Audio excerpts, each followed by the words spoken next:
ரொம்ப நல்லா சண்டை போடுற. மாஸ்டர் அவளை மட்டும் விட்டுறாதீங்க. அடுத்து என்ன சமாளிக்கிற தைரியம் இருக்கா உனக்கு?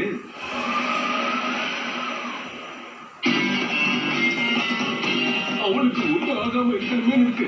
அப்படி ஏதாவது ஆயிடுச்சுன்னா என்ன விட்டு யாராச்சும் வந்து என்ன காப்பாத்துங்க. நான் வந்துட்டேன்.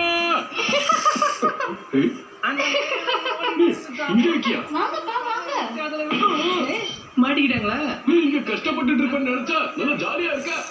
அந்த வேலைக்கெல்லாம் ஆள் எடுக்கல. அந்த சார் டிவி காரனை விட்டுட்டு போயிட்டாங்க. என்னையும் பழைய கைதியும் புடிச்சு வச்சிருந்திருக்கலாம். இப்ப அந்த பாட்டிலோட சாவி எப்படியாவது எடுத்தாலுமே நம்ம ஆளுக்கு ஒரு பக்கமா போய் தேடலாமா? என்னையும் பிணைய கைதியா புடிச்சிட்டு போயிருந்தா நல்லா இருக்கும்.